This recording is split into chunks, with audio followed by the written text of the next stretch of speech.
This is RPG-A-Day for 2017. Something for all of us. What you're looking at is a stack of books. And there's only 3 books in the stack.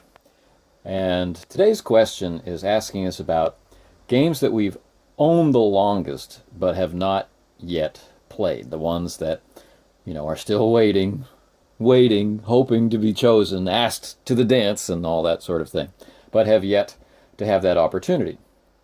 Well, by definition, there should only be one book in this stack, the one that you've owned the longest and haven't played. And by strict interpretation of that rule, that would be this one on top.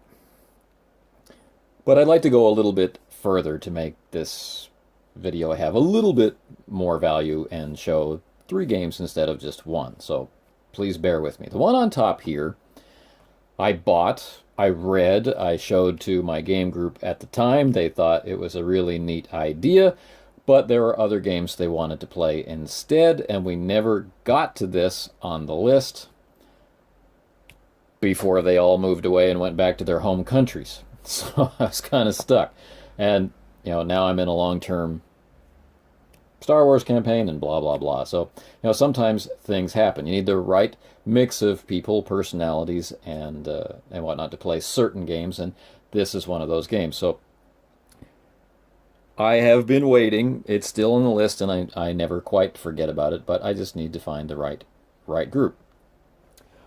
The one underneath it, I've in a sense played it, but yet not played it. So you see it's slightly outside the lines. And then the one on the bottom goes back, of all the things that I own, it is a game I've wanted to get to the table the longest. And I know some of you are thinking, oh, it's got to be Blue Planet or something, because he talks about that all the time. But I've actually been able to play Blue Planet more than this one on the bottom. I haven't been able to do a campaign of Blue Planet. I certainly haven't had my fill of Blue Planet. I don't really consider that I've been able to explore, have fun with, or actually, the way I like to say it is I haven't really had a chance to play Blue Planet, but at least I got it to the table. This one at the bottom, we did play tests with to, learn the game and get everybody comfortable. We made characters and then didn't play. So it's less played even than Blue Planet, and I've owned it longer. So it's probably the one that answers the question best, although the one that answers the question technically perfectly is the one on top. So let's begin. Let's take a look after that incredibly long preamble. The first game goes by many names. He says, delaying it out even further. It goes by several names. The game system is called 45. Right? And it comes from Postmortem Studios. And the one part of the game's title that doesn't change is the word Retropocalypse. When I stumbled across it, it was called 45 Psychobilly Retropocalypse. And if you don't know what Psychobilly is, it's a form of music. You can look it up and maybe become entranced by it. And the front cover of this print copy calls it 45 Hot Rod Retropocalypse. But on the spine, which you might be able to read, it calls it Psychobilly Retropocalypse. And this is how I think of it, as 45 Psychobilly Retropocalypse. And let me show you the cover now. All right, so this is a pretty crazy looking cover with all kinds of different things. Giant ants and leather clad, rock and roll, slick back hair, protagonists and aliens and who knows what else. And that's really what you should expect. This is a way to play 1950s style horror movies with a rock and roll, but also punk and violent edge. It's a lot of fun. Tongue-in-cheek humor. It's a pretty quick system, got some iconic art in it. And what can I say? I read it. I think it's a blast. I've got some scenarios up on my blog about it. And so if you're curious what kind of thing you would do with it, maybe you could check those out. So that's the first thing.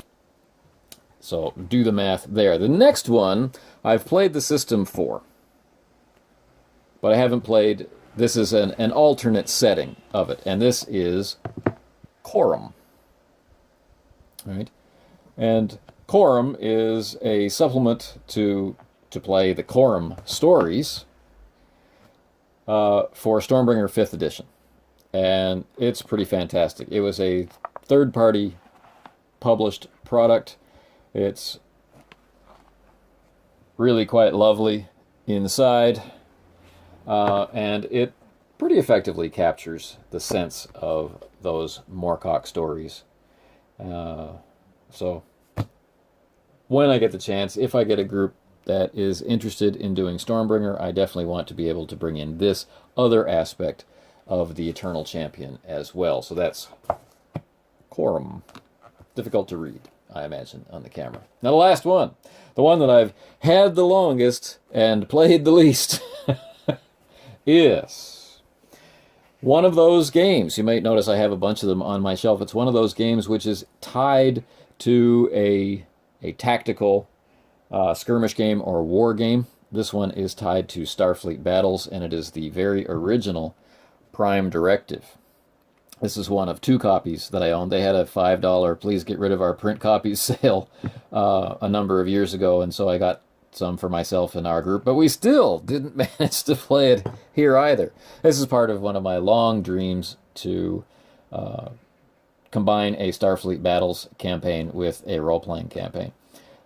This is one of those systems that has been turned into several different other systems. You know, there are different editions of Prime Directive using different game systems, but I like PD1. I like the TriStat system. I think it's fine and it's fun. It takes a little getting used to, but a lot of games do, and that's not always recognized by the players.